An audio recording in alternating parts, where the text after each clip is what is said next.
की शोभा बढ़ा रही है। माननीय प्रधानमंत्री जी, आपका देवभूमि हिमाचल प्रदेश से बहुत लंबा नाता रहा है और माननीय आपकी आज की यह यात्रा इस जुड़ाव को और ज्यादा मजबूत कर रही है। कार्यक्रम की शुरुआत में सबसे पहले हम आमंत्रित करना चाहेंगे हिमाचल प्रदेश के आदरणीय मुख्यमंत्री श्री जयराम ठाकुर जी को कि वो आए और दुनिया के सबसे लोकप्रिय नेता, देश के यशस्वी प्रधानमंत्री जी का स्वागत करें। और हिमाचल की पहचान के तहत यहाँ पे स्वागत होता हुआ अतिथि देवो भव की परंपरा को आगे बढ़ाते हुए माननीय प्रधानमंत्री जी का हिमाचल की पहचान यहाँ की शॉल और टोपी से स्वागत किया जा रहा है।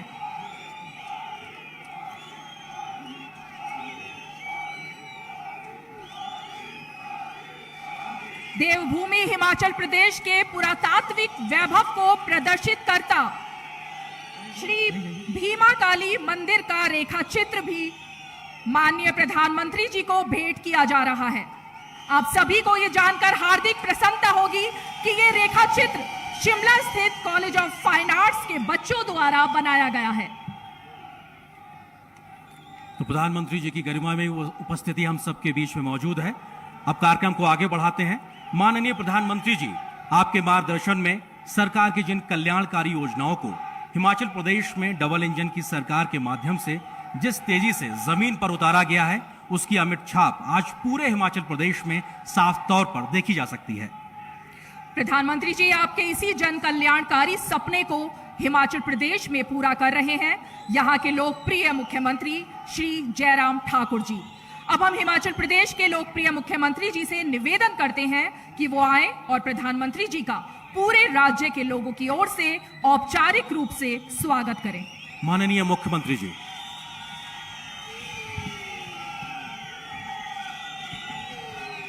भारत माता की, भारत माता की, भारत माता की।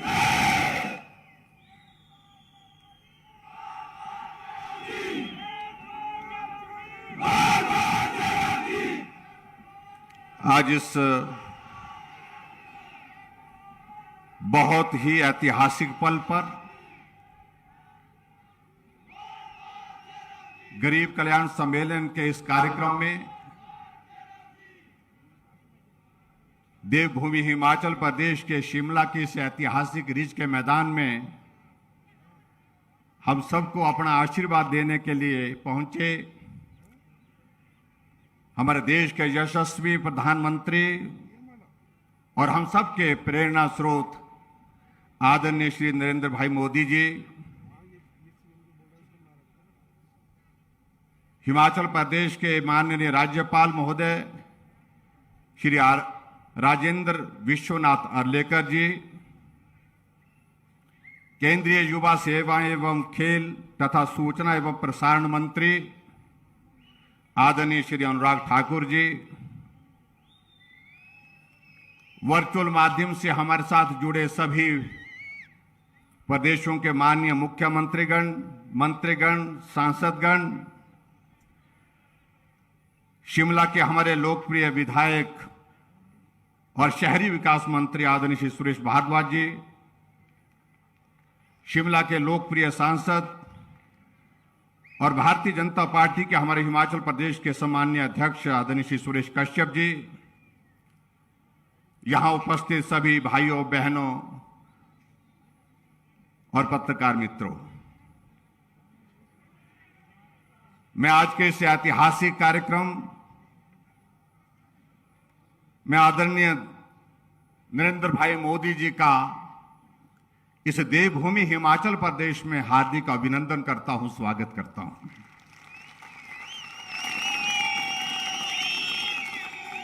यह हमारे लिए सौभाग्य की बात है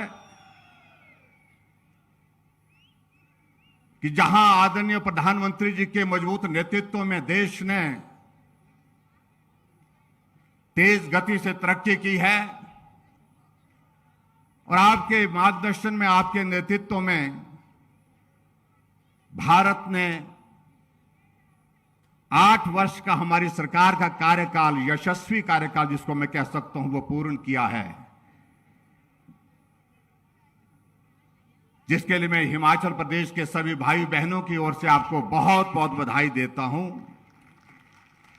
और देवभूमि हिमाचल प्रदेश में आज के इस कार्यक्रम में विशेष तौर से यहां आगमन पर आपका हार्दिक अभिनंदन करता हूं, आपका धन्यवाद करता हूं।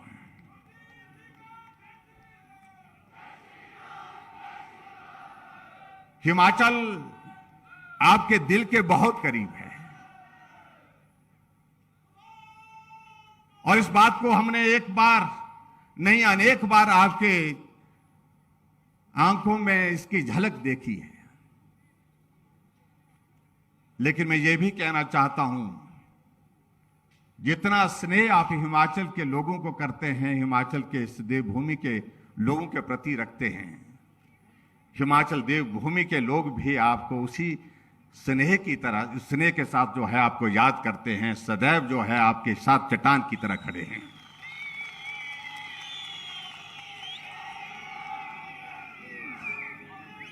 बहुत लंबे समय तक आपका हिमाचल प्रदेश में संगठन की दृष्टि से काम करने का जो कार्यकाल रहा है, एक नहीं अनेक जगह आपका जाना हुआ और कितने सारे लोगों को आप आज भी नाम से जानते हैं।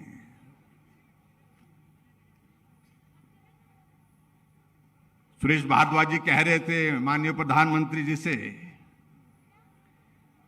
जाखू का जिक्र कर रहे थे कि चलो आज जाखू भी जा आते हैं। आदरणीय प्रधानमंत्री जी ने कहा कि जाने का तो बहुत मन है, जहां आप बोलेंगे वहां जाने के लिए हम तैयार हैं।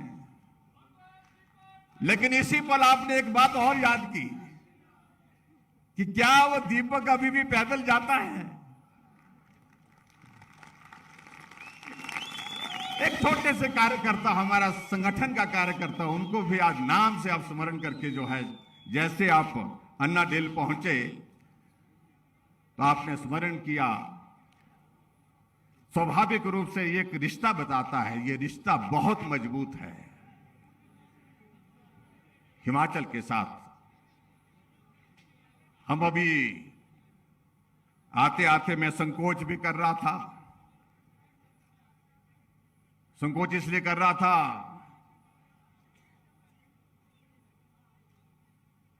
कि शिमला का ही हम यहां तक का ये सफर, अन्ना डेल से यहां रिज के मैदान तक का, ये शिमला का रिज का मैदान बहुत छोटा मैदान है। यहां हजारों की संख्या में लोग आए हैं, लेकिन वो इस सभा के स्थल में पहुंच नहीं पा रहे हैं, वो वहीं खड़े हैं।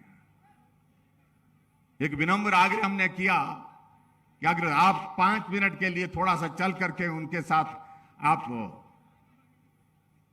मिल करके चल सकते हैं, उनसे बात करते हुए चल सकते हैं, तो बहुत अच्छा लगेगा। आपने तुरंत जो है वो हमारा आग्रह स्वीकार किया। मैं आपका आभारी हूं। आप माल रोड पे पैदल हो करके यहां तक पहुंचे, शिमला वॉच कंपनी के पास तक पहुंचे।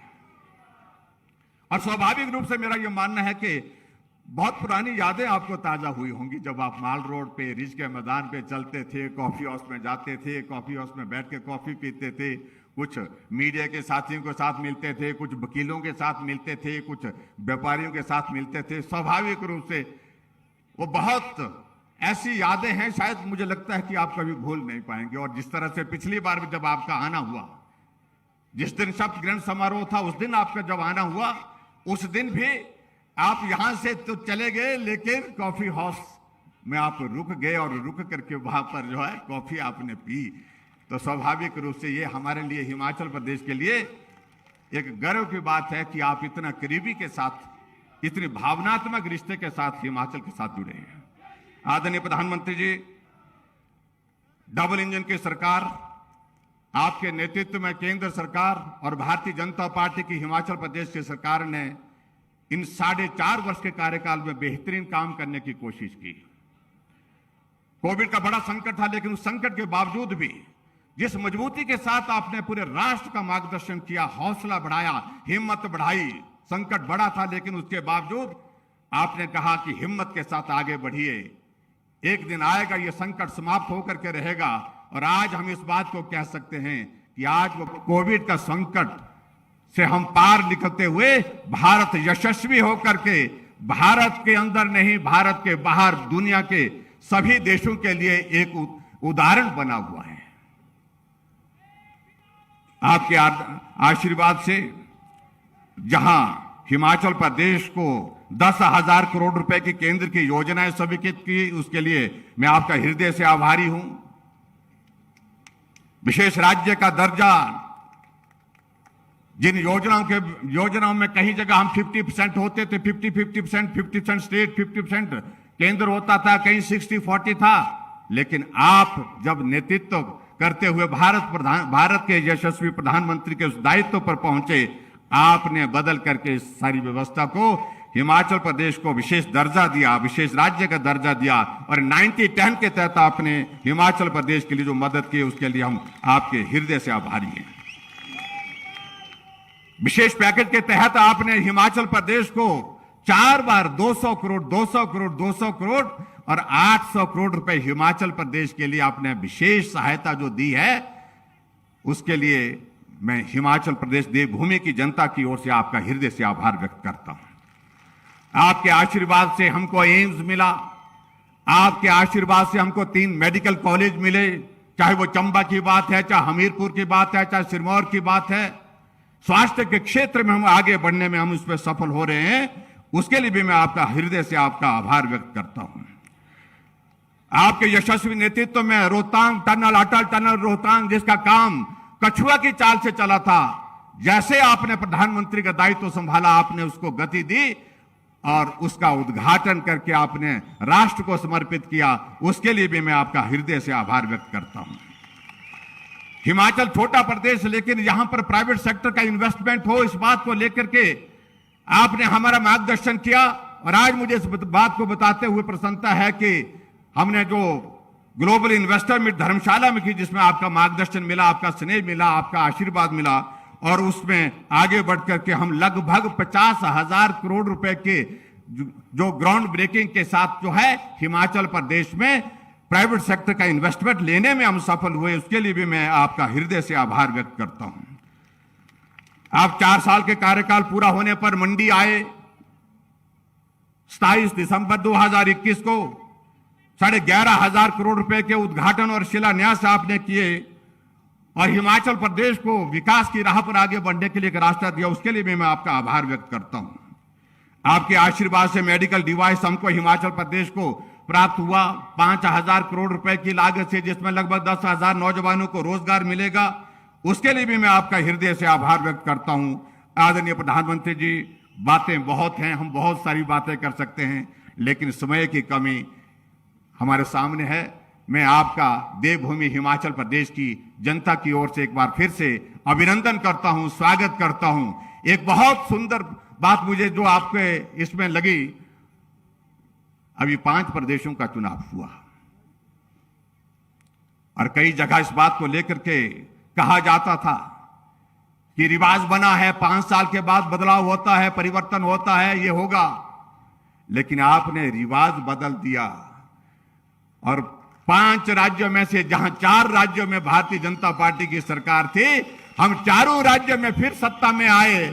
और ये रिवाज बदलने की बात मैं इसलिए भी कह रहा हूं क्योंकि हिमाचल में भी कुछ लोग ऐसे ही कहते हैं, और आपके आशीर्वाद से जो रिवाज बदला है, अब की बार हिमाचल प्रदेश में भी इस रिवाज को बदलेंगे।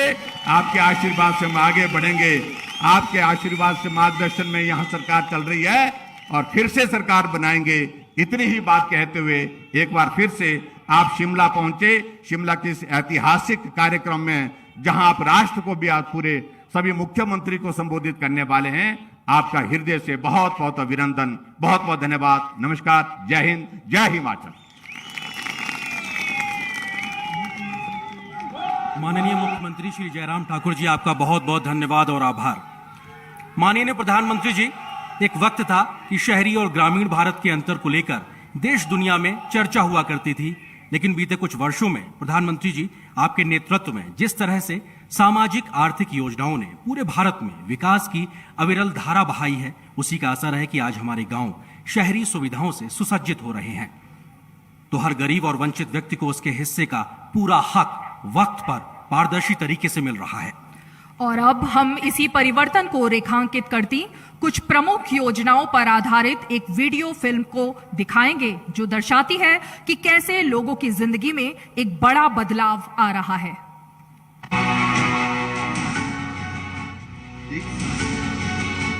एक समय था जब छत की कमी से जूझते परिवार धूप बारिश सहन करने के लिए मजबूर थे। पानी के लिए महिलाओं का संघर्ष और लंबी कतारें किसी से छिपी नहीं थी।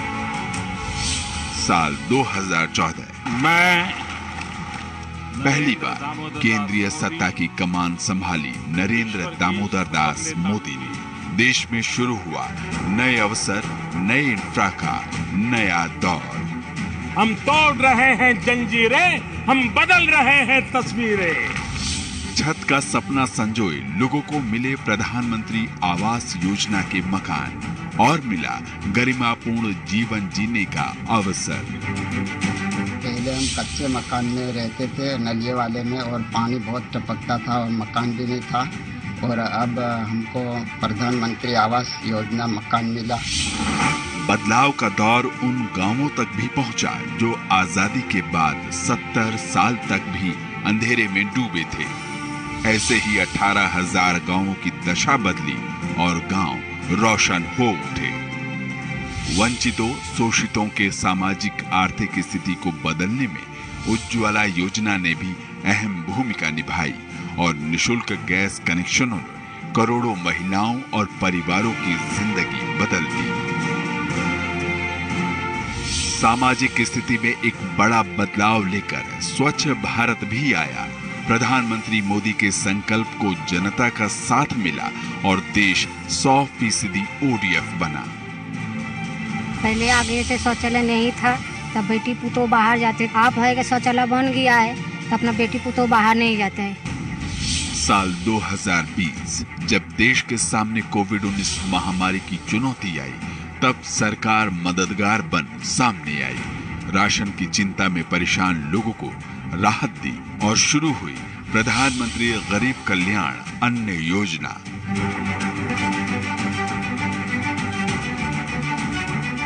उसी दौरान one nation one ration card को भी लागू किया गया, जिसके बाद राशन कार्ड धारी देश के किसी भी सार्वजनिक वितरण प्रणाली की दुकान से राशन ले सकता है।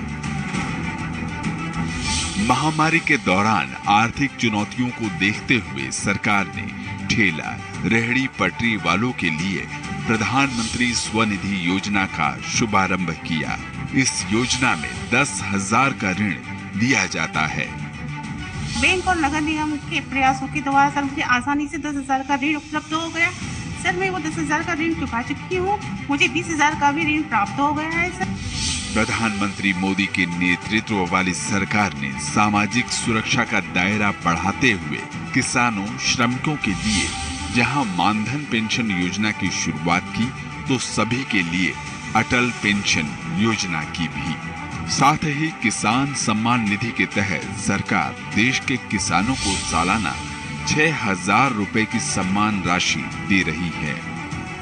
इसके अलावा प्रधानमंत्री स्वामित्व योजना के जरिए संपत्ति विवाद को कम करने और ग्रामीण इलाकों में मालिकाना हक सौंपे जाने की एक बड़ी पहल भी हुई। आर्थिक सामाजिक विकास की कड़ी में एक और महत्वपूर्ण योजना जल जीवन मिशन देश में शुरू हुई।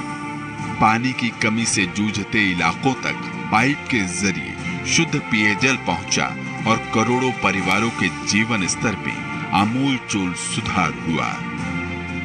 जल जीवन मिशन की तरफ से घर घर टोटियां लग गई हैं, अब कोई दिक्कत नहीं। जरूरत कुपोषण के कुचक्र को तोड़ने की भी थी। सरकार ने चुनौती का समाधान करने के लिए साल 2017 में मातृ वंदना योजना और साल 2018 में राष्ट्रीय पोषण अभियान की शुरुआत की। सरकार ने स्वास्थ्य सुविधाओं को विस्तार देते हुए आयुष्मान भारत जैसी महत्वाकांक्षी योजना भी शुरू की। योजना से 10 करोड़ से अधिक परिवारों को मिली सालाना 5 लाख रुपए के मुफ्त इलाज की निश्चिंतता। अब एक और जहां गरीबों का इलाज आसानी से हो पा रहा है, वहीं जन औषधि केंद्रों ने मरीजों तक सस्ती दवाएं पहुंचाने में बड़ी भूमिका निभाई है। मेरी दवाइयाँ जो है 5,000 की आती थी और अब मेरी दवाएं 1,500 की आती हैं। मोदी जी, मैंने ईश्वर को तो नहीं देखा, लेकिन मैंने आपको ईश्वर के रूप में देखा है। आपको बहुत बहुत धन्यवाद। रोजगार और उद्यम को बढ़ावा देने के लिए चलाई जा रही मुद्रा योजना ने देश में 35 करोड़ लोगों के सपनों को उड़ान दी है। बीते 8 साल में प्रधानमंत्री मोदी की सरकार के प्रयासों का ही नतीजा है कि अब गरीब, किसान, मजदूर, दलित, पिछड़ा और शोषित वर्ग को सम्मान और स्वाभिमान मिला है। करोड़ों लोगों को 4 लाख रुपया तक के दुर्घटना और जीवन बीमा की सुविधा मिली। करोड़ों भारतीयों को 60 वर्ष की आयु के बाद एक निश्चित पेंशन की व्यवस्था मिली।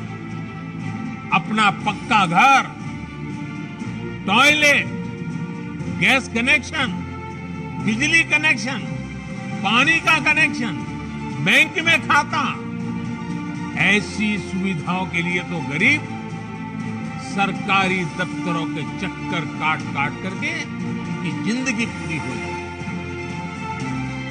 वो हार जाते थे। हमारी सरकार ने इन सारी परिस्थितियों को बदला। मेरा सपना है सैचुरेशन, 100% लक्ष्य को तरफ हमें आगे बढ़े। मोदी सरकार ने कल्याणकारी योजनाओं की दिशा में कई मंजिलें तय की हैं, लेकिन लक्ष्य 100% का है। सेवा, सुशासन और गरीब कल्याण का मंत्र लिए सरकार लगातार देश की विकास यात्रा को और तेज गति दे रही है। नई ऊर्जा, नए लक्ष्यों के साथ प्रधानमंत्री मोदी का संकल्प 130 करोड़ लोगों के सपनों का नया भारत बनाने का है।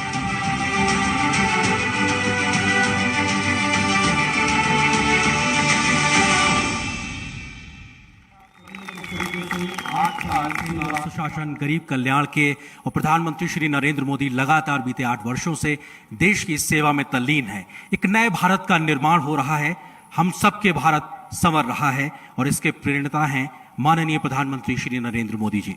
माननीय प्रधानमंत्री जी, आजादी के दशकों बाद तक देश की योजनाओं को बनाने में आम लोगों की भागीदारी ना के बराबर होती थी, लेकिन प्रधानमंत्री जी, आपने जब से देश का नेतृत्व संभाला है उसके बाद से हमेशा आपका प्रयास रहा है कि लोगों से सीधा संवाद स्थापित करके और उनकी आकांक्षाओं के अनुरूप योजनाओं को आकार दिया जाए।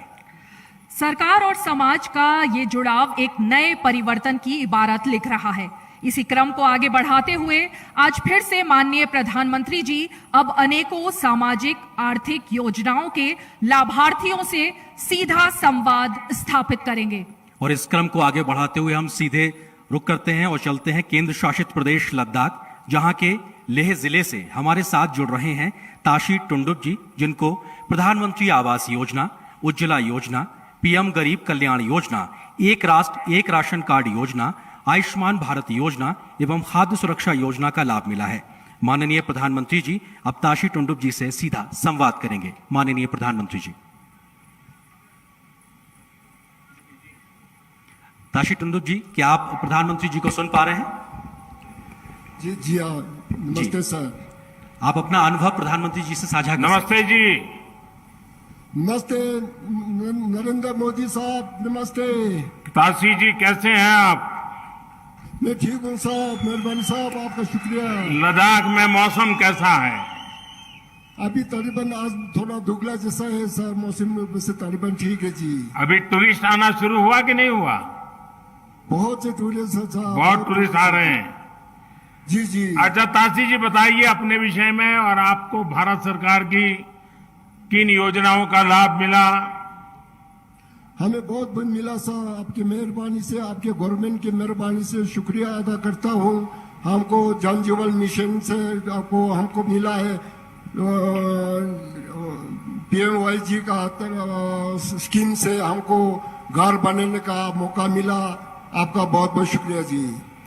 पहले जिस मकान में रहते थे और अब खुद का मकान मिला है, तो क्या फर्क महसूस कर रहे हैं? जी, पहले हमारे पास रूम होती थी, लेकिन बहुत कच्चा रूम होती थी, तो उसमें हमको बैठने का बहुत सहूलियत ठीक से नहीं होता था, क्योंकि बर्फ के टाइम पर, बारिश के टाइम पर शौचालय भी सही नहीं होती थी, हमारे पास आंगन भी नहीं होती, तो बहुत तकलीफ होता था। अभी आपके मेहरबानी से हमें पैसा मिला, तो हमको स्कीम के हिसाब से हमको पैसा मिला, हमको अपना पक्का घर मिला, बहुत मिला, अच्छा मिला, शौचालय भी बनाया, अटैच बाथरूम मिला, आंगन मिला, बहुत मैं खुशी हूँ, बहुत अच्छे हूँ सर। तासी जी, आपने तो सेना में रह करके ये मातृभूमि की रक्षा के लिए अपनी जवानी खपा दी, और आज भी आपके दिल में उतनी ही भक्ति, उतना ही प्यार बना पड़ा है, और हम लोगों का कर्तव्य बनता है कि आप जैसे देश के होनहार नागरिकों के लिए जो भी कर सकते हैं करने का प्रयास करना चाहिए। तासी जी, योजनाओं को प्राप्त करने में आपको कोई दिक्कतें आई क्या? सरलता से प्राप्त कर पाए आप?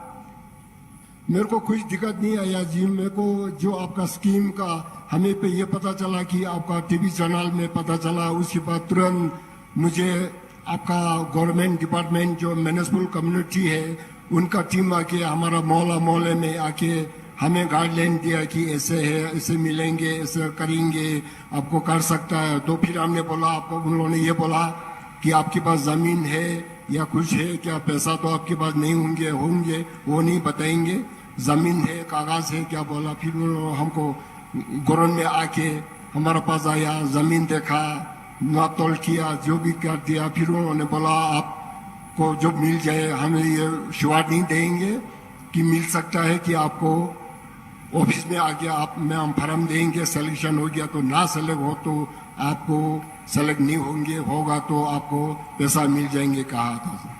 तासी जी, मैं आपका बहुत बहुत आभारी हूं जो भावना आपने व्यक्त की, और शुक्रिया सर। देशवासी दूर सुदूर लद्दाख से तासी जी को सुन रहे हैं, और मैं आज हिमाचल में शिमला में आपसे बात कर रहा हूं, मेरे लिए बड़ी खुशी की बात है। Thank you sir. Tasi ji, नमस्कार। बहुत बहुत धन्यवाद माननीय प्रधानमंत्री जी। और अब हम रुख करते हैं बिहार के बांका जिले का, जहां से हमारे साथ जुड़ रही हैं ललिता देवी जी। आपको प्रधानमंत्री आवास योजना ग्रामीण, स्वच्छ भारत मिशन ग्रामीण, जल जीवन मिशन, प्रधानमंत्री उज्ज्वला योजना का लाभ मिला है। अब हम माननीय प्रधानमंत्री जी से निवेदन करेंगे कि वो ललिता देवी जी से इन योजनाओं को लेकर उनके अनुभव साझा करें। ललिता देवी जी, प्रणाम। प्रणाम सर। ललिता जी, बताइए अपने विषय में। पतिना विजय दास, घर पसिया, पंचायत डुमरिया, प्रखंड बेलहर, जिला बांका। अच्छा ललिता जी, आपको सरकार की किन योजनाओं का लाभ मिला है?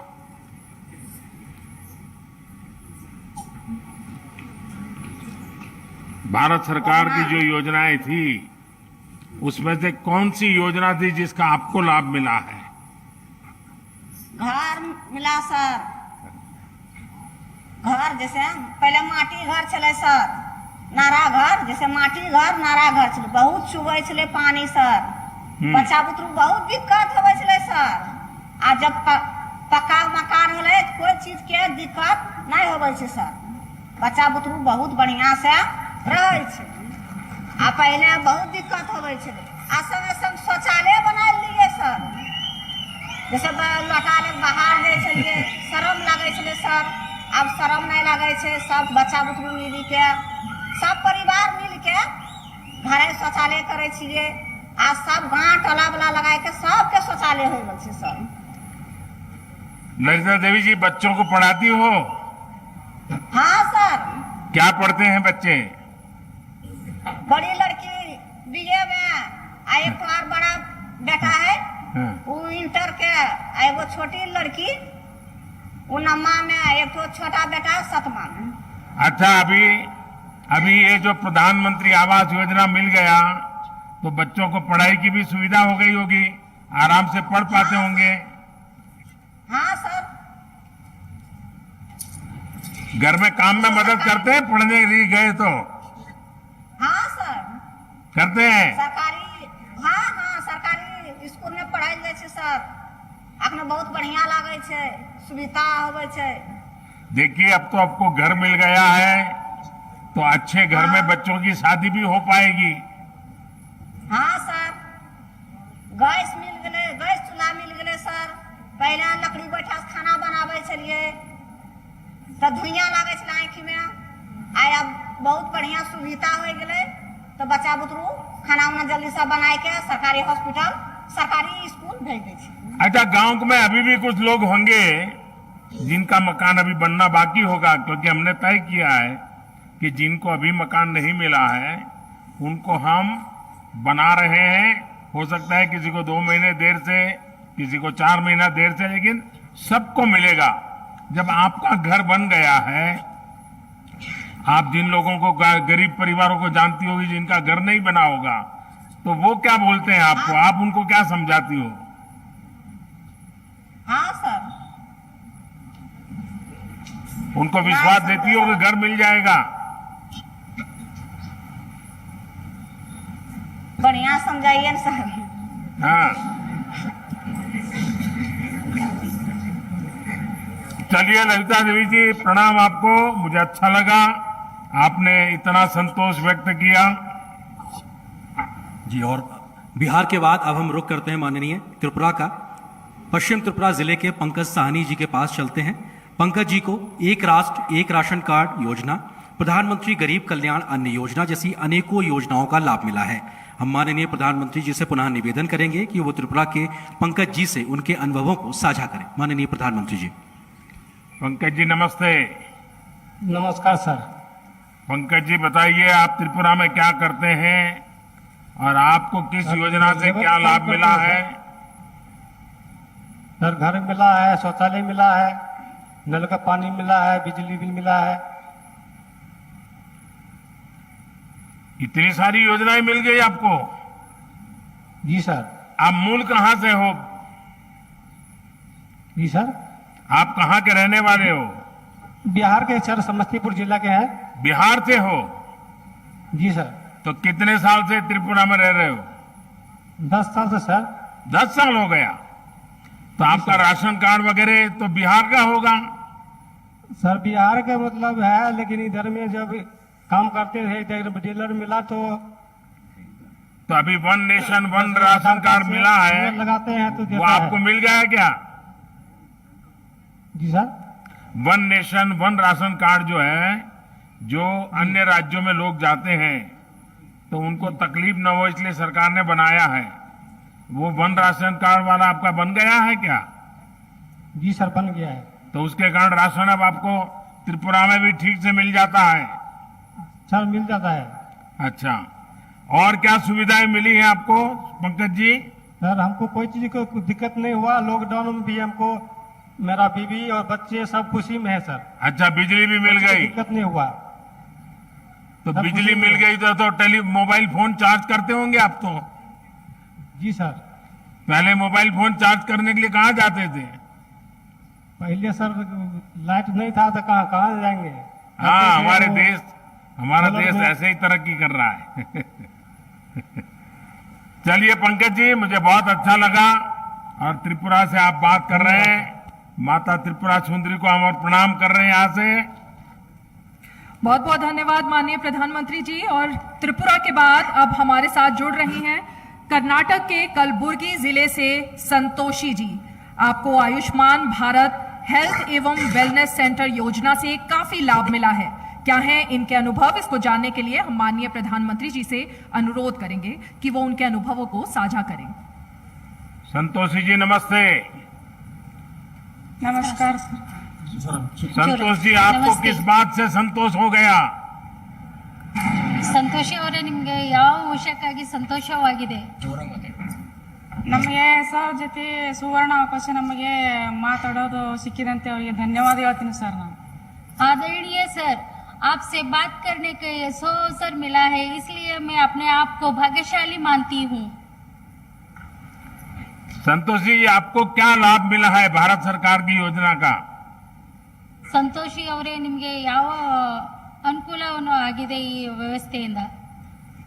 ನಮ್ಮ ಸರ್ ನಮ್ಮ ತಾಯರಿಗೆ ಅವರಿಗೆ ಬಿ ಪಿ ಶುಗರ್ ಇತ್ತು ಸರ್. ಬಿ ಪಿ ಶುಗರ್ಲಿಂದ ನಮ್ಗೆ ಹೊರಗೆ ಪ್ರೈವೇಟ್ ತೋರಿಸಿದ್ದೆ ಸ್ವಲ್ಪ ಪहिले. ಈಗ ನಾವು ಆರೋಗ್ಯ ಕೇಂದ್ರ ಬಂದ್ಮೇಲೆ ನಮ್ಮ ಮನೆ ಮೇಡಮ್ ಅವ್ರು ಬಂದು ಡೋರ್ ಕಿಸಾತ್ ನೀವು ಆರೋಗ್ಯ ಕೇಂದ್ರದಿಂದ ನೀವು ಆಸ್ಪತ್ರೆಯಲ್ಲಿ ನೀವು ಬಂದು ಫ್ರೀ ಟ್ರೀಟ್ಮೆಂಟ್ ಇದೆ, ಫ್ರೀ ಎಲ್ಲ ನಿಮಗೆ ಬಂದ್ ಕೇಸಿ ನೀವು ತೋರಿಸ್ಕೊರಂತ ಕೇಸ್ ನಮ್ಗೆ ಹೇಳ್ದು ಸರ್. ಹಾಗಾಗಿ ನಾವು ಇದು ಫ್ರೀಯಲ್ಲಿಂದ ನಮ್ಮ ತಾಯಿಯವರಿಗೆ ಆಸ್ಪತ್ರೆಗೆ ಕರ್ಕೊಂಡು ಹೋಗಿ ನಮ್ಮ ತಾಯಿಯವ್ರಿಗೆ ಬಿ ಪಿ ಶುಗರ್ ಟೆಸ್ಟ್ ಮಾಡಿದ್ರು ಸರ್. ಆಮೇಲೆ ಗುಳಿಗೆ ಕೊಟ್ಟರು ಸರ್. ಹಾಗಾಗಿ ನಮಗೆ ಭಾರತ ಸರ್ಕಾರದಿಂದ ಏನದ ನಮಗೆ ಇದು ಯೋಜನೆ ಬಂದು ನಮಗೆ ಭಾಳ ಸಂತೋಷ ಆಗ್ಯದ್ರಿ. ಹಾಗಾಗಿ ಇದರಿಂದ ನಮಗೆ ಇನ್ನೂ ಭೀ ನಮ್ಮ ತಾಯಿಯವ್ರಿಗೆ ಆರೋಗ್ಯವಲ್ಲಿಂದ ಕಾಪಾಡ್ರೆ ಈಗ ಮುಂದೆ ಭೀ ಇನ್ನೂ ಭೀ ಹಿಂಗೆ ಇರಲ್ಲ ಅಂತೇಳಿ ನಮ್ಮ ಸಂತೋಷದಿಂದ ಕಾಪಾಡ್ತೀನಿ, ಹಿಂಗೆ ಇರ್ಬೇಕಂತ ಕೇಸಿ ನಂದು ಒಂದು ಇದರಲ್ಲಿಂದ ನಾನು ಕೇಳ್ಕೊತೀನಿ ಸರ್. आदरणीय सर जी, पहले हमारे गांव में ये सुविधा नहीं थी. उस टाइम बहुत प्रॉब्लम होता था. हमारे घर में हमारी माता जी को आराम नहीं रहता था. उस टाइम गोली और उपयोग नहीं होता था. जब से हेल्थ एंड वेलनेस सेंटर हमारे यहाँ हुआ है हमारे गांव में, और हमारी माता जी को और हमारे सभी गांव वालों को बहुत उपयोग हो रहा है. और हमारे घर तक हमारे लोगों को चेकअप कराया जा रहा है और गोली दवा फ्री में दिया जा रहा है. इससे हमारी बहुत अच्छी तरह से देखभाल हो रहा है और हमारी माताजी भी अभी स्वस्थ है. तो ये सब आपकी कृपा से हुआ है, इसलिए हम तहे दिल से आपको शुक्रिया करते हैं. संतोषी जी, आप इतने बढ़िया तरीके से अपनी बात बता रही थी, आप बोल रही थी तो कन्नड़ा में, लेकिन मैं फील कर रहा था कि आपके मन को कितना संतोष है और आपके परिवार को जो लाभ मिला है और पूरे गांव के लिए आपके मन में जो भाव है वो भी आप व्यक्त कर रही हो. लेकिन एक बात कहूं मैं संतोषी जी, अगर मैं कर्नाटका में होता और वहां मैं भाजपा का अगर कार्यकर्ता के नाते काम करता तो मैं आपको चुनाव लड़वा देता. आप इतने बढ़िया तरीके से सारा विस्तार से बता दिया. बात बताने का आपका जो तरीका है, आप गांव की सबसे बड़ी लीडर बन सकती हो. धन्यवाद सर. धन्यवाद सर.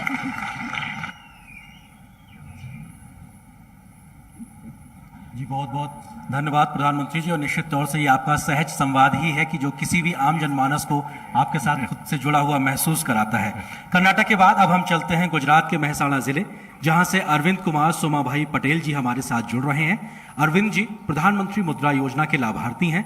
हम एक बार फिर से माननीय प्रधानमंत्री जी से अनुरोध करेंगे कि वो अरविंद जी से उनके अनुभवों को साझा करें। माननीय प्रधानमंत्री जी। अरविंद भाई नमस्ते। नमस्कार। केम जो सर जी, मैं अपने महसाणा जिले अपने वतन के माननीय यशस्वी प्रधानमंत्री नरेंद्र मोदी से सीधी बात कर रहा हूं। इसे मैं हृदय खूब प्रसन्न हूं। अरविंद जी अपने विषय में बताइए, क्या कर रहे हो, क्या योजना का लाभ मिला है आपको? हमारा व्यवसाय मंडप डेकोरेशन का है। हमने पीएम मुद्रा लोन लिया हुआ है। इससे हम पहले छोटा सा धंधा करते थे। जब हम पीएम मुद्रा से हमको लोन मिला तो हमें हमारा धंधा बढ़ाया। हम पहले 8 लोगों को रोजी देते थे, अब 12 लोगों को रोजी देते हैं। और जो लोग हमारे पे काम करते हैं इसको भी हम डिजिटल पेमेंट करते हैं। हम भी डिजिटल पेमेंट यूज करते हैं। हमारा घर का कोई भी पेमेंट हो, लाइट बिल हो, टेलीफोन बिल हो, गैस हो, कोई पण प्रकार का रिचार्ज हो, हम डिजिटल पे ही करते हैं। पीएम मुद्रा में कितना आपको पैसा मिला? 7,20,000। 7 लाख रुपया। और उससे आपने ये आपका जो मंडप वगैरह बनाने का काम था उसको आगे बढ़ाया? उसका जो सजावट का सामान था उसको हमने बढ़ाया। और कहाँ कहाँ पर आप काम करते हैं? अकेले मेहसाणा में करते हो कि और भी आगे पीछे सब गांव में जाते हो? हमारा काम मेहसाणा और हमारे आजू बाजू के गांव में भी है। तो लोग रोजगार के लिए आपके यहाँ पसंद करते हैं काम करने के लिए आने के लिए? क्योंकि मंडप का काम तो बड़ा तेजी से करना पड़ता है। हाँ, तेजी से। और तेजी से खोलना पड़ता है, एक साथ फिर वो सर्कस की तरह उठा करके जाना पड़ता है। हाँ, जाना पड़ता है।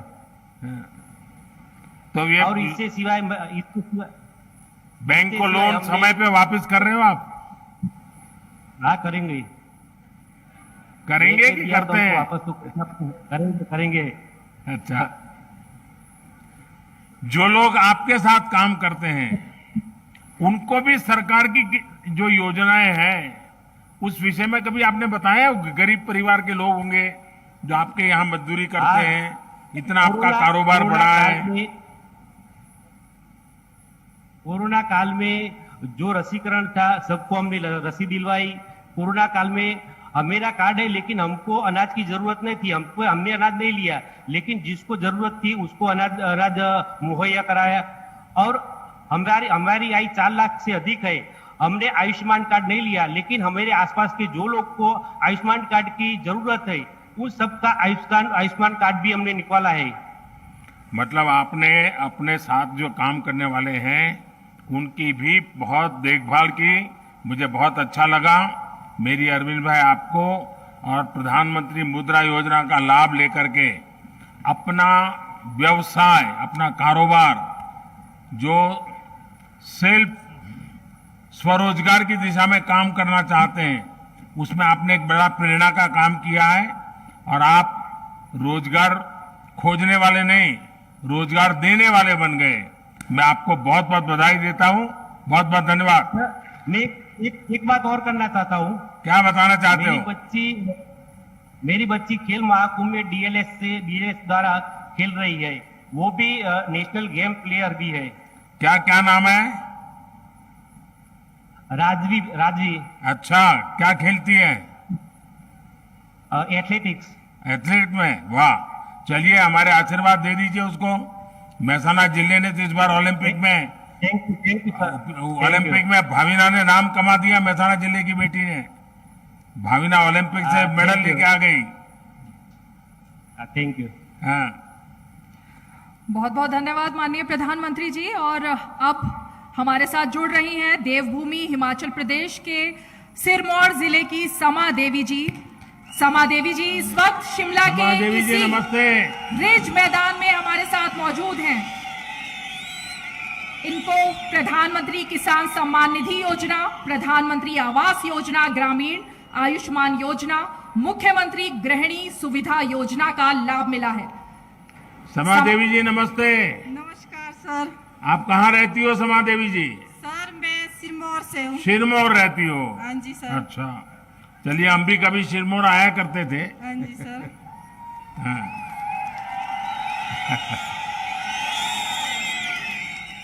अच्छा रमा देवी जी बताइए हमें, समा देवी जी। हाँ जी सर। हमें बताइए आपने भारत सरकार की वो कौन सी योजनाएं हैं जिसका आपने लाभ लिया है, आपको फायदा मिला है? सर मुझे पहले तो प्रधानमंत्री आवास योजना के तहत मकान का मिला है, जिसमें कि मेरे पास बहुत ही कच्चा मकान था।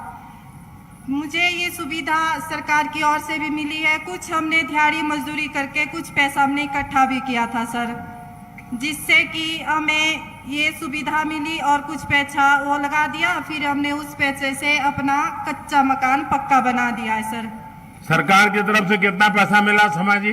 सर जी मुझे सरकार की तरफ से 1.5 लाख की राशि मिली थी। अच्छा, कोई दिक्कत तो नहीं हुई पैसा पाने में? नहीं सर, कोई दिक्कत नहीं हुई।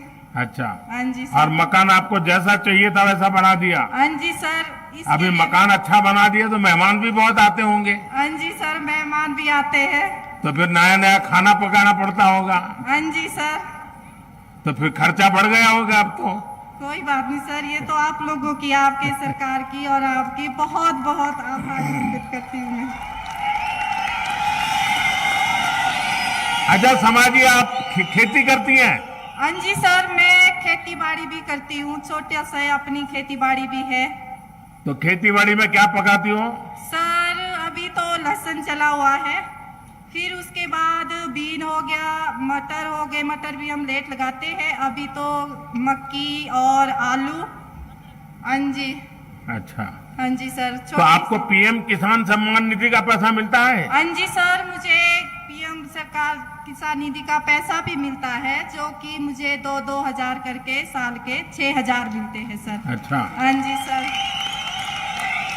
इसका भी मैं आपसे बहुत बहुत धन्यवाद करना चाहती हूँ, आपसे भी, पीएम मोदी जी, और सरकार से भी। समाज जी, आपको बहुत बहुत नमस्कार। आपने बहुत अच्छे ढंग से बताया, मैं आपका आभारी हूँ। धन्यवाद जी। धन्यवाद सर। बहुत बहुत धन्यवाद माननीय प्रधानमंत्री जी। और आपका ये सहज संवाद ही है जो किसी भी भारतवासी को आपके साथ जुड़ा हुआ महसूस कराने के लिए काफी होता है। ये महज कुछ लोगों के साथ माननीय आपका ये संवाद था, लेकिन आज के इस ऐतिहासिक कार्यक्रम में देश भर के लगभग 1500 जगहों से लाखों लाखों लोग इस कार्यक्रम का हिस्सा हैं और जुड़े हुए हैं। माननीय प्रधानमंत्री जी, आपकी प्राथमिकता में हमेशा से देश के अन्नदाता यानी हमारे किसान शामिल रहे हैं और बीते वर्षों में आपने किसानों की आय को दोगुना करने से लेकर उनके आत्मसम्मान को बढ़ाने में जो प्रयास किए हैं, उसको लेकर देश के किसान आपके आभारी हैं।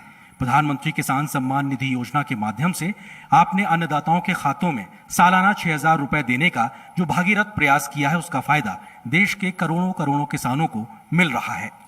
प्रधानमंत्री जी, इस योजना के माध्यम से अब तक 1,82,000 करोड़ रुपए से ज्यादा की राशि हमारे अन्नदाता प्राप्त कर चुके हैं। इस क्रम में पीएम किसान सम्मान निधि की 11वीं किश्त के रूप में आज फिर से माननीय प्रधानमंत्री जी के द्वारा देश के किसानों के खातों में 21,000 करोड़ रुपए सीधे ट्रांसफर होंगे। हम अब माननीय प्रधानमंत्री जी से विनम्र निवेदन करेंगे कि वो कृपया बटन दबाकर प्रधानमंत्री किसान सम्मान निधि की 11वीं किश्त किसानों के खातों तक पहुंचाने की कृपया करें।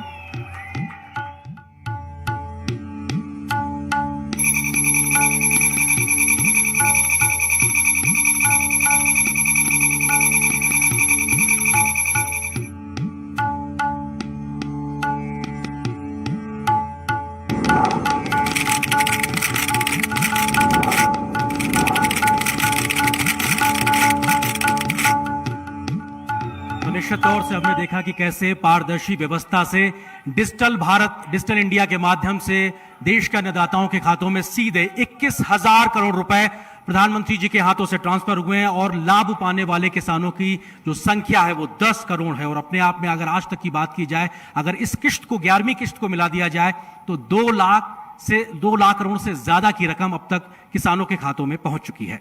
बहुत बहुत धन्यवाद प्रधानमंत्री जी।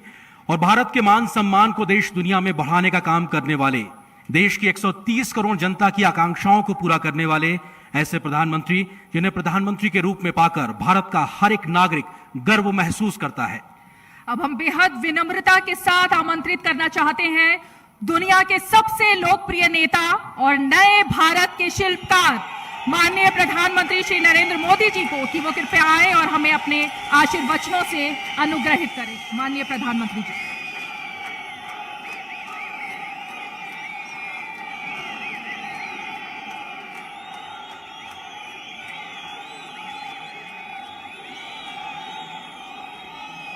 भारत माता की, भारत माता की। हिमाचल प्रदेश के गवर्नर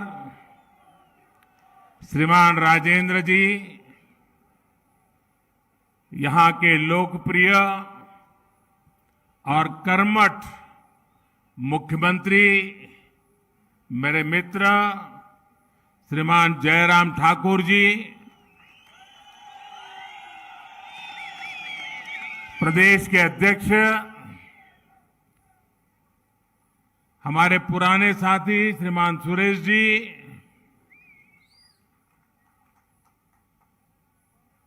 केंद्र के मंत्रिपरिषद के मेरे साथियों, सांसदगण, विधायकगण, हिमाचल के सभी जनप्रतिनिधिगण, आज मेरे जीवन में एक विशेष दिवस भी है और उस विशेष दिवस पर इस देवभूमि को प्रणाम करने का मौका मिले, इससे बड़ा जीवन का सौभाग्य क्या हो सकता है। आप इतनी बड़ी तादाद में हमें आशीर्वाद देने के लिए आए, मैं आपका बहुत बहुत आभार व्यक्त करता हूं। अभी देश के करोड़ों करोड़ किसानों को उनके खाते में पीएम किसान सम्मान निधि का पैसा ट्रांसफर हो गया, पैसा उनको मिल भी गया और आज मुझे शिमला की धरती से देश के 10 करोड़ से भी ज्यादा किसानों से खाते में पैसे पहुंचाने का सौभाग्य मिला है। वे किसान भी शिमला को याद करेंगे, हिमाचल को याद करेंगे, इस देवभूमि को याद करेंगे। मैं इन सभी किसान भाइयों बहनों को भी हृदय से बहुत बहुत बधाई देता हूं, अनेक अनेक शुभकामनाएं देता हूं। साथियों, ये कार्यक्रम शिमला में है, लेकिन एक प्रकार से ये कार्यक्रम आज पूरे हिंदुस्तान का है। हमारे यहां चर्चा चल रही थी कि सरकार के 8 साल होने पर कैसा कार्यक्रम किया जाए, कौन सा कार्यक्रम किया जाए। तो हमारे नड्डा जी जो हिमाचल के ही हैं, हमारे जयराम जी, उनकी तरफ से एक सुझाव आया और दोनों सुझाव मुझे बहुत अच्छे लगे। ये 8 वर्ष के निमित्त कल मुझे कोरोना काल में जिन बच्चों ने अपने माता और पिता दोनों खो दिए, ऐसे बच्चों का जिम्मा संभालने का अवसर कल मुझे मिला।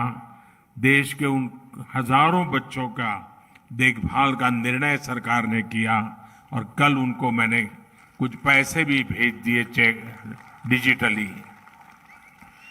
8 साल की पूर्ति में ऐसा कार्यक्रम होना मन को बहुत सुकून देता है, आनंद देता है।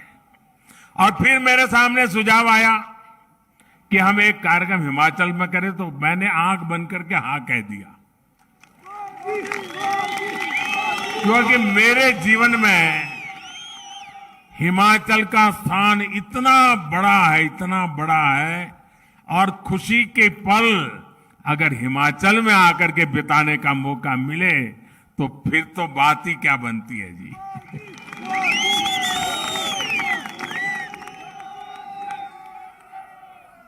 आज इसलिए मैंने कहा कि 8 साल के निमित्त देश का ये महत्वपूर्ण कार्यक्रम आज शिमला की धरती पे हो रहा है, जो कभी मेरी कर्म भूमि रही, मेरे लिए जो देवभूमि है, मेरे लिए जो पुण्य भूमि है, वहां पर मुझे आज देशवासियों को इस देवभूमि से बात करने का मौका मिले, ये अपने आप में मेरे लिए खुशी अनेक गुना बढ़ा देने वाला काम है।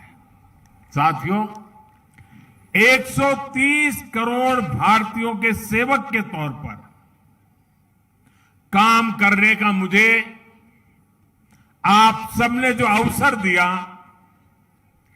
मुझे जो सौभाग्य मिला, सभी भारतीयों का जो विश्वास मुझे मिला है, अगर आज मैं कुछ कर पाता हूं, दिन रात दौड़ पाता हूं, तो ये मत सोचिए कि ये मोदी करता है, ये मत सोचिए कि मोदी दौड़ता है। ये सब तो 130 करोड़ देशवासियों की कृपा से हो रहा है, आशीर्वाद से हो रहा है, उनकी बदौलत हो रहा है, उनकी ताकत से हो रहा है। परिवार के एक सदस्य के तौर पर मैंने कभी भी अपने आप को उस पद पर देखा नहीं, कल्पना भी नहीं की है और आज भी नहीं कर रहा हूं कि मैं कोई प्रधानमंत्री हूं। जब फाइल पर साइन करता हूं, एक जिम्मेवारी होती है, तब तो प्रधानमंत्री की दायित्व के रूप में मुझे काम करना होता है। लेकिन उसके बाद फाइल जैसी चली जाती है, मैं प्रधानमंत्री नहीं रहता हूं। मैं सिर्फ और सिर्फ 130 करोड़ देशवासियों के परिवार का सदस्य बन जाता हूं। आप ही के परिवार के सदस्य के रूप में, एक प्रधान सेवक के रूप में जहां भी रहता हूं काम करता रहता हूं और आगे भी एक परिवार के सदस्य के नाते परिवार की आशा आकांक्षाओं से जुड़ना, 130 करोड़ देशवासियों का परिवार, यही सब कुछ है मेरी जिंदगी में। आप ही है सब कुछ मेरी जिंदगी में, और ये जिंदगी भी आप ही के लिए है। और जब हमारी सरकार अपने 8 वर्ष पूरे कर रही है, तो आज मैं फिर से इस देवभूमि से मेरा संकल्प भी दोहराऊंगा, क्योंकि संकल्प को बार बार स्मरण करते रहना चाहिए। संकल्प की कभी विस्मृति नहीं होनी चाहिए। और मेरा संकल्प था, आज है, आगे भी रहेगा। जिस संकल्प के लिए जीऊंगा, जिस संकल्प के लिए जूझता रहूंगा, जिस संकल्प के लिए आप सबके साथ चलता रहूंगा। और इसलिए मेरा ये संकल्प है, भारतवासी के सम्मान के लिए, हर भारतवासी की सुरक्षा, उस हर भारतवासी की समृद्धि कैसे बढ़े, भारतवासी की सुख शांति की जिंदगी कैसे मिले, उसी एक भाव से गरीब, दलित हो, पीड़ित हो, शोषित हो, वंचित हो, दूर सुदूर जंगलों में रहने वाले लोग हो, पहाड़ी की चोटियों पर रहने वाले, छूट-फूट रहने वाले एक आध दो परिवार हो, हर किसी का कल्याण करने के लिए जितना ज्यादा काम कर सकता हूं उसको करता रहूं। इसी भाव को लेकर के मैं आज फिर से एक बार इस देवभूमि से अपने आप को संकल्पित करता हूं। साथियों, हम सभी मिलकर भारत को उस ऊंचाई तक पहुंचाएंगे जहां पहुंचने का सपना आजादी के लिए मर मिट जाने वाले लोगों ने देखा था। आजादी के इस अमृत महोत्सव में भारत के बहुत उज्जवल भविष्य के विश्वास के साथ भारत की युवा शक्ति, भारत की नारी शक्ति, उस पर पूरा भरोसा रखते हुए मैं आज आपके बीच आया हूं। साथियों, जीवन में जब हम बड़े लक्ष्यों की तरफ आगे बढ़ते हैं तो कई बार यह देखना भी जरूरी होता है कि हम चले कहां से थे, शुरुआत कहां से थी की, और जब उसको याद करते हैं तभी तो हिसाब किताब का पता चलता है कि कहां से निकले और कहां पहुंचे, हमारी गति कैसी रही, हमारी प्रगति कैसी रही, हमारी उपलब्धियां कैसी रही। हम अगर 2014 से पहले के दिनों को याद करें, उन दिनों को भूलना मत साथियों, तब जाकर के ही आज के दिवसों का मूल्य समझ आएगा। आज की परिस्थितियों को देखें, पता चलेगा। साथियों, देश ने बहुत लंबा सफर तय किया है। 2014 से पहले अखबार की सुर्खियों भरी रहती थी, हेडलाइन बनी रहती थी, टीवी के पर चर्चा होती रहती थी। बात क्या होती थी? बात होती थी लूट और खसोट की बात होती थी, बात होती थी भ्रष्टाचार की, बात होती थी घोटालों की, बात होती थी भाई भतीजेवाद की, बात होती थी अफसरशाही की, बात होती थी अटकी लटकी फटकी योजनाओं की। लेकिन वक्त बदल चुका। आज चर्चा होती है सरकारी योजनाओं से मिलने वाले लाभ की। सिरसा से कोई समा देवी, सिरमौर से हमारी कोई समा देवी कह देती है कि मुझे ये लाभ मिल गया। आखिरी घर तक पहुंचने का प्रयास होता है। गरीबों के हक का पैसा सीधा उनके खाते में पहुंचने की बात होती है। आज चर्चा होती है दुनिया में भारत के स्टार्टअप की, आज चर्चा होती है, वर्ल्ड बैंक भी चर्चा करता है भारत के ईज ऑफ डूइंग बिजनेस की। आज हिंदुस्तान के निर्दोष नागरिक चर्चा करती है अपराधियों पर नकेल कसने की हमारी ताकत की, भ्रष्टाचार के खिलाफ जीरो टॉलरेंस के साथ आगे बढ़ने की। 2014 से पहले की सरकार ने भ्रष्टाचार को सिस्टम का जरूरी हिस्सा मान लिया था। तब की सरकार भ्रष्टाचार से लड़ने की बजाय उसके आगे घुटने टेक चुकी थी। तब देश देख रहा था कि योजनाओं का पैसा जरूरतमंद तक पहुंचने के पहले ही लूट जाता है। लेकिन आज चर्चा जनधन खातों से मिलने वाले फायदों की हो रही है। जनधन, आधार और मोबाइल से बनी त्रिशक्ति की हो रही है। पहले रसोई में धुआं सहने की मजबूरी थी, आज उज्ज्वला योजना से सिलेंडर पाने की सहूलियत है। पहले खुले में शौच की बेबसी थी, आज घर में शौचालय बनवाकर सम्मान से जीने की आजादी है। पहले इलाज के लिए पैसे जुटाने की बेबसी थी, आज हर गरीब को आयुष्मान भारत का सहारा है। पहले ट्रिपल तलाक का डर था, अब अपने अधिकारों की लड़ाई लड़ने का हौसला है।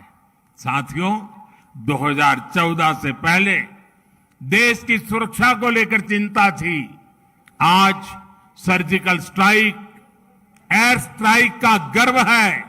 हमारी सीमा पहले से ज्यादा सुरक्षित है। पहले देश का नॉर्थ ईस्ट अपने असंतुलित विकास से, भेदभाव से आहत था, दुखी था। आज हमारा नॉर्थ ईस्ट दिल से भी जुड़ा है और आधुनिक इंफ्रास्ट्रक्चर से भी जुड़ रहा है। सेवा, सुशासन और गरीबों के कल्याण के लिए बनी हमारी योजनाओं ने लोगों के लिए सरकार के मायने ही बदल दिए हैं। अब सरकार माई बाप नहीं है, वो वक्त चला गया। अब सरकार सेवक है, सेवक, जनता जनार्दन की सेवक है। अब सरकार जीवन में दखल देने के लिए नहीं, बल्कि जीवन को आसान बनाने के लिए काम कर रही है। बीते वर्षों में हम विकास की राजनीति को देश की मुख्य धारा में लाए हैं। विकास की इसी आकांक्षा में लोग स्थिर सरकार चुन रहे हैं, डबल इंजन की सरकार चुन रहे हैं। साथियों, हम लोग अक्सर सुनते हैं कि सरकारें आती है, जाती हैं, लेकिन सिस्टम वही रहता है। हमारी सरकार ने इस सिस्टम को ही गरीबों के लिए ज्यादा संवेदनशील बनाया, उसमें निरंतर सुधार किए। पीएम आवास योजना हो, स्कॉलरशिप देना हो या फिर पेंशन योजनाएं, टेक्नोलॉजी की मदद से हमने भ्रष्टाचार का स्कोप कम से कम कर दिया। जिन समस्याओं को पहले परमानेंट मान लिया गया था, हम उसके परमानेंट सॉल्यूशन देने का प्रयास कर रहे हैं। जब सेवा, सुशासन और गरीब कल्याण का लक्ष्य हो तो कैसे काम होता है, इसका एक उदाहरण है डायरेक्ट बेनिफिट ट्रांसफर स्कीम। अभी मैं जो कह रहा था, डीबीटी के माध्यम से, डायरेक्ट बेनिफिट स्कीम के माध्यम से 10 करोड़ से अधिक किसान परिवारों के बैंक खाते में सीधे 21,000 करोड़ रुपए ट्रांसफर हो गए। ये हमारे छोटे किसानों की सेवा के लिए है, उनके सम्मान की निधि है। बीते 8 साल में ऐसे ही डीबीटी के जरिए हमने 22 लाख करोड़ रुपए से ज्यादा सीधे देशवासियों के अकाउंट में ट्रांसफर किए हैं। और ऐसा नहीं हुआ कि 100 पैसा भेजा तो पहले 85 पैसा लापता हो जाता था। जितने पैसे भेजे वो पूरे के पूरे सही पते पर सही लाभार्थी के बैंक खातों में भेजे गए हैं। साथियों, आज इस योजना की वजह से 2.25 लाख करोड़ रुपए की लीकेज रुकी है। पहले यही 2.25 लाख करोड़ रुपए बिचौलियों के हाथों में चले जाते थे, दलालों के हाथों में चले जाते थे। इसी डीबीटी की वजह से देश में सरकारी योजनाओं का गलत लाभ उठाने वाले 9 करोड़ से ज्यादा फर्जी नामों को हमने लिस्ट से हटाया। आप सोचिए, फर्जी नाम कागजों में चढ़ाकर गैस सब्सिडी, बच्चों की पढ़ाई के लिए भेजी गई फीस, कुपोषण से मुक्ति के लिए भेजा गया पैसा, सब कुछ लूटने का देश में खुला खेल चल रहा था। ये क्या देश के गरीब के साथ अन्याय नहीं था? जो बच्चे उज्जवल भविष्य की आशा करते हैं, उन बच्चों के साथ अन्याय नहीं था? क्या ये पाप नहीं था? अगर कोरोना के समय यही 9 करोड़ फर्जी नाम कागजों में रहते तो क्या गरीब को सरकार के प्रयासों का लाभ मिल पाता क्या? साथियों, गरीब का जब रोजमर्रा का संघर्ष कम होता है, जब वो सशक्त होता है, तब वो अपनी गरीबी दूर करने के लिए नई ऊर्जा के साथ जुड़ जाता है। इसी सोच के साथ हमारी सरकार पहले दिन से गरीब को सशक्त करने में जुटी है। हमने उसके जीवन की एक एक चिंता को कम करने का प्रयास किया। आज देश के 3 करोड़ गरीबों के पास उनके पक्के और नए घर भी, जहां आज वो रहने लगे हैं। आज देश के 50 करोड़ से ज्यादा गरीबों के पास 5 लाख रुपए तक के मुफ्त इलाज की सुविधा है। आज देश के 25 करोड़ से अधिक गरीबों के पास 2-2 लाख रुपए का एक्सीडेंट इंश्योरेंस और टर्म इंश्योरेंस है, बीमा है। आज देश के लगभग 45 करोड़ गरीबों के पास जनधन बैंक खाता है। मैं आज बहुत गर्व से कह सकता हूं कि देश में शायद ही कोई ऐसा परिवार होगा जो सरकार की किसी न किसी योजना से जुड़ा न हो, योजना उसे लाभ न देती हो। हमने दूर सुदूर पहुंचकर लोगों को वैक्सीन लगाई है। देश करीब 200 करोड़ वैक्सीन डोज के रिकॉर्ड स्तर पर पहुंच रहा है। और मैं जयराम जी को बधाई दूंगा। कोरोना काल में जिस प्रकार से उनकी सरकार ने काम किया है और उन्होंने ये टूरिस्ट डेस्टिनेशन होने के कारण टूरिज्म के लिए तकलीफ न हो, इसलिए उन्होंने वैक्सीनेशन को इतना तेजी से चलाया। हिंदुस्तान में सबसे पहले वैक्सीनेशन का काम पूरा करने वालों में जयराम जी की सरकार अग्रिम पंक्ति में रही है।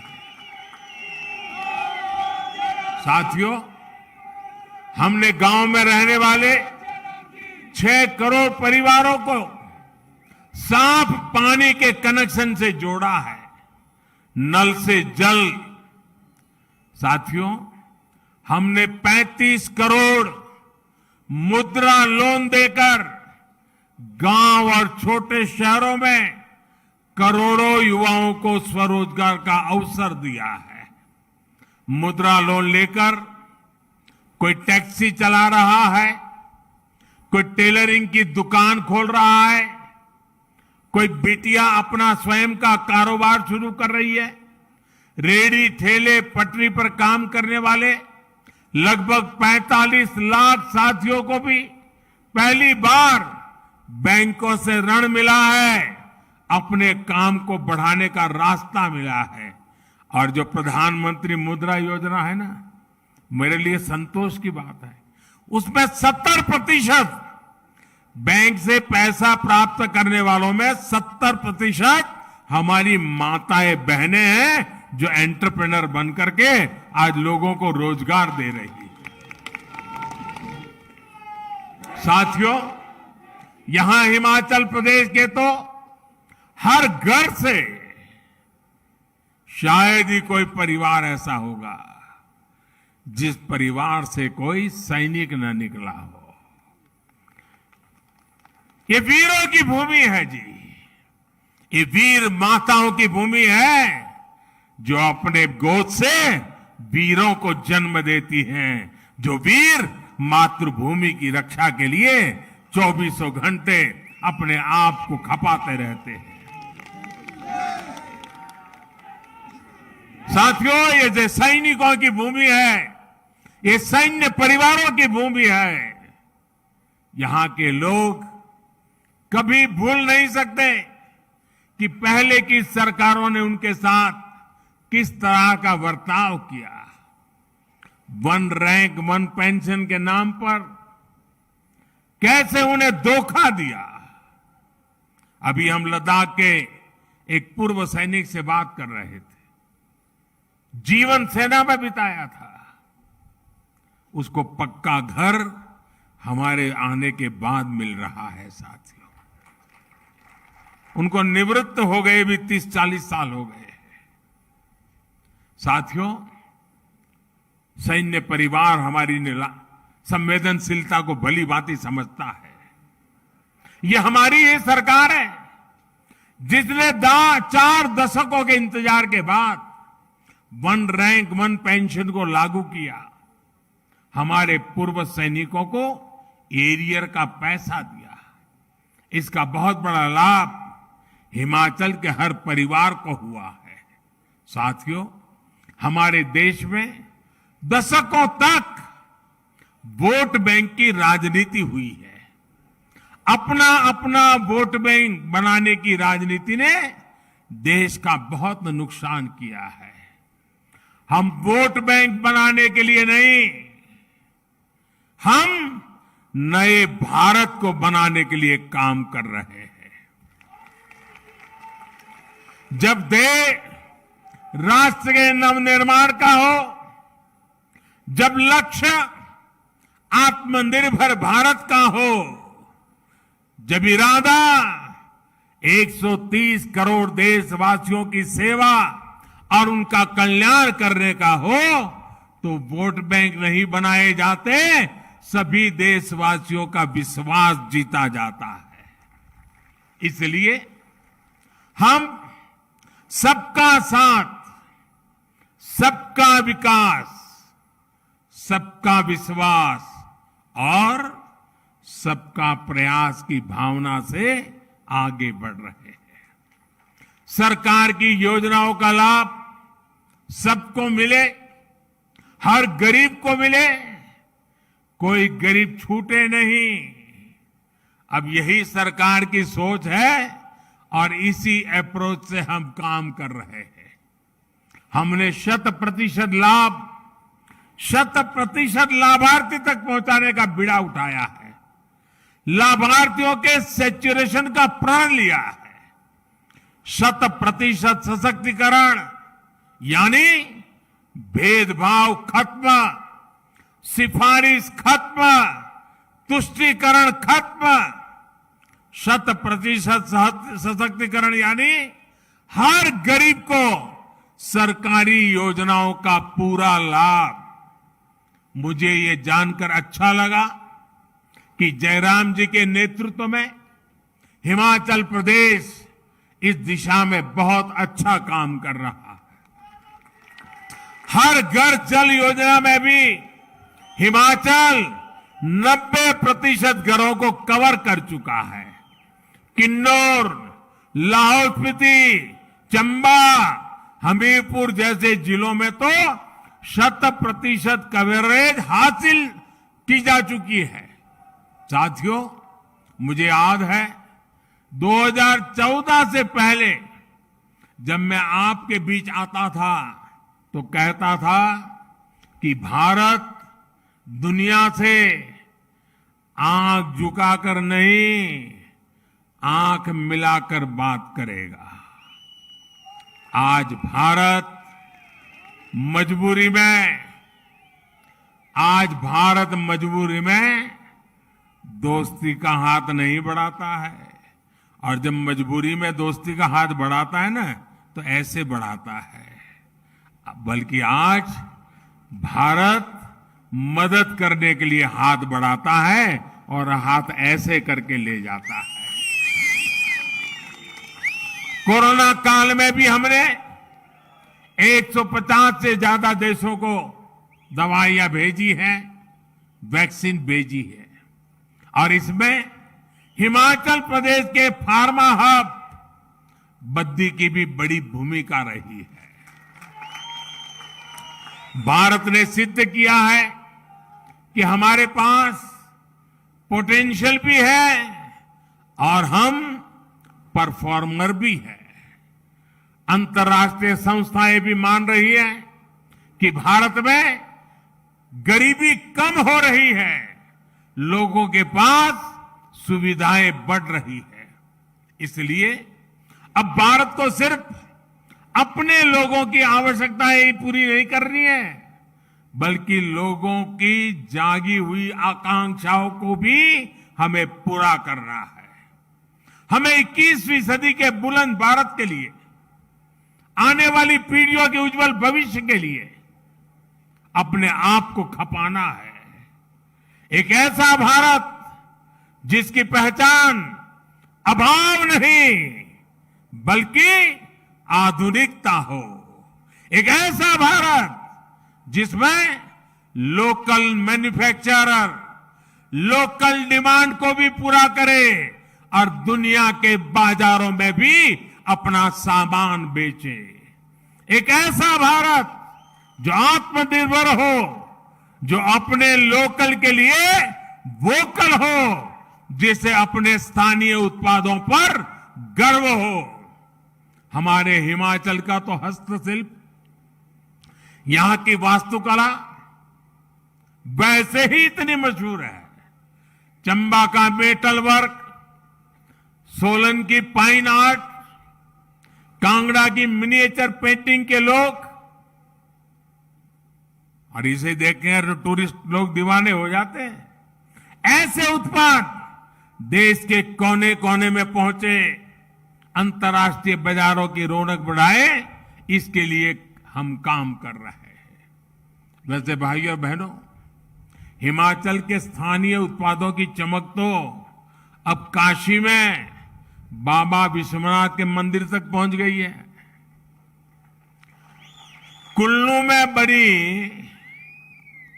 में बनी हमारी माताओं बहनें बनाती हैं। कुल्लू में बनी पोहलें सर्दी के मौसम में काशी विश्वनाथ मंदिर के पुजारियों और सुरक्षा कर्मियों की मददगार बन रही है। बनारस का सांसद होने के नाते मैं इस उपहार के लिए हिमाचल प्रदेश के लोगों का विशेष आभार व्यक्त करता हूं। साथियों, बीते 8 वर्षों के प्रयासों के जो नतीजे मिले हैं, उनसे मैं बहुत विश्वास भरा हुआ हूं, आत्मविश्वास से भरा हुआ हूं। हम भारतवासियों के सामर्थ्य के आगे कोई भी लक्ष्य असंभव नहीं है। आज भारत दुनिया की सबसे तेजी से बढ़ती अर्थव्यवस्थाओं में एक है। आज भारत में रिकॉर्ड विदेशी निवेश हो रहा है। आज भारत रिकॉर्ड एक्सपोर्ट कर रहा है। 8 साल पहले स्टार्टअप्स के मामले में हम कहीं नहीं थे। आज हम दुनिया के तीसरे बड़े स्टार्टअप इकोसिस्टम हैं, तीसरे बड़े। करीब करीब हर हफ्ते हजारों करोड़ रुपयों की कंपनी हमारे युवा तैयार कर रहे हैं।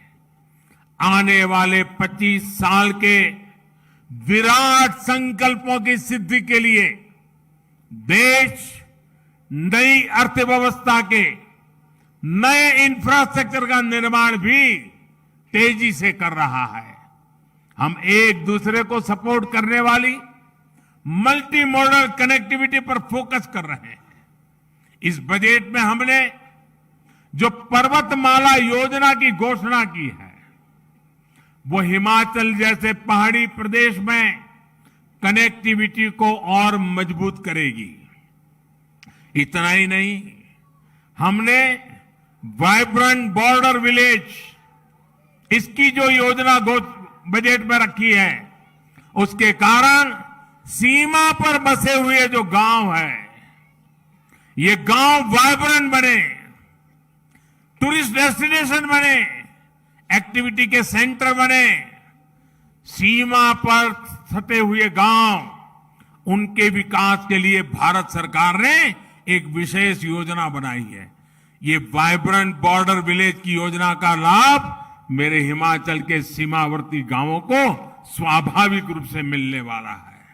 साथियों, आज जब हम दुनिया का सर्वश्रेष्ठ डिजिटल इंफ्रास्ट्रक्चर बनाने पर फोकस कर रहे हैं, हम देश भर में स्वास्थ्य सेवाओं के आधुनिकीकरण पर काम कर रहे हैं।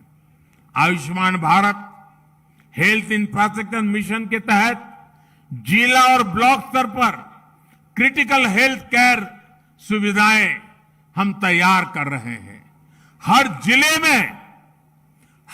जिले में एक मेडिकल कॉलेज हो, इस दिशा में काम चल रहा है।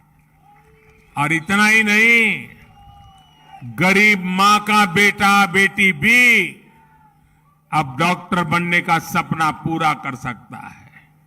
पहले तो हाल यह था कि अगर उसको स्कूली शिक्षा अंग्रेजी में नहीं हुई तो डॉक्टर होने के सपने अधूरे रह जाते थे।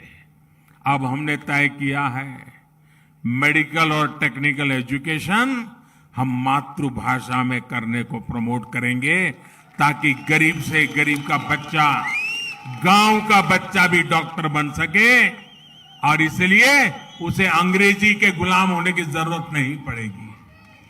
साथियों, देश में एम्स जैसे बेहतरीन संस्थानों का दायरा देश के दूर सुदूर के राज्यों तक बढ़ाया जा रहा है। बिलासपुर में बन रहा एम्स इसका एक प्रत्यक्ष प्रमाण है। अब हिमाचल वासियों को चंडीगढ़ या दिल्ली जाने की मजबूरी नहीं रहेगी। साथियों, ये सारे प्रयास हिमाचल प्रदेश के विकास को भी गति देने का काम कर रहे हैं। जब अर्थव्यवस्था मजबूत होती है, रोड कनेक्टिविटी, इंटरनेट कनेक्टिविटी बढ़ती है, स्वास्थ्य सेवाएं सुधरती हैं, तो ये टूरिज्म को भी बढ़ाता है। भारत अपने यहां जिस तरह ड्रोन की मैन्युफैक्चरिंग बढ़ा रहा है, ड्रोन का इस्तेमाल बढ़ा रहा है, उससे हमारे दूर दराज के जो क्षेत्र हैं, हिंदुस्तान के दूर दराज के जो भी इलाके हैं, चाहे पहाड़ी हो, जंगल के इलाके हो, जैसे हिमाचल के दूर दराज के इलाके हैं, वहां पर इस ड्रोन सेवाओं का बहुत बड़ा लाभ मिलने वाला है। भाइयों और बहनों, बीते 8 वर्षों में आजादी के 100वें वर्ष के लिए यानी 2047 के लिए मजबूत आधार तैयार हुआ है। इस अमृत काल में सिद्धियों के लिए एक ही मंत्र है, सबका प्रयास। सब जुड़े, सब जुटे और सब बढ़े, इसी भाव के साथ हमें काम करना है। कितनी सदियों के बाद और कितनी पीढ़ियों के बाद ये सौभाग्य हमें मिला है, हमारी आपकी पीढ़ी को मिला है। इसलिए आइए हम संकल्प लें, हम सबका प्रयास कि इस आह्वान में अपनी सक्रिय भागीदारी निभाएंगे, अपना हर कर्तव्य निभाएंगे। इसी विश्वास के साथ आज जो हिमाचल ने आशीर्वाद दिए हैं और देश के हर ब्लॉक में आज इस कार्यक्रम से लोग जुड़े हुए हैं। आज पूरा हिंदुस्तान शिमला से जुड़ा हुआ है। करोड़ों करोड़ों लोग आज जुड़े हुए हैं। आज मैं आज शिमला की धरती से उन करोड़ों देशवासियों से बात कर रहा हूं। मैं उन करोड़ों करोड़ों देशवासियों को अनेक अनेक शुभकामनाएं देता हूं और आपके आशीर्वाद बने रहे, हम और ज्यादा काम करते रहें, दिन रात काम करते रहें, जी जान से जुटे रहें। इसी एक भावना को आगे लेते हुए आप सबके आशीर्वाद के साथ मैं फिर एक बार आप सबका हृदय से धन्यवाद करता हूं। मेरे साथ बोलिए भारत माता की, भारत माता की, भारत माता की। बहुत बहुत धन्यवाद।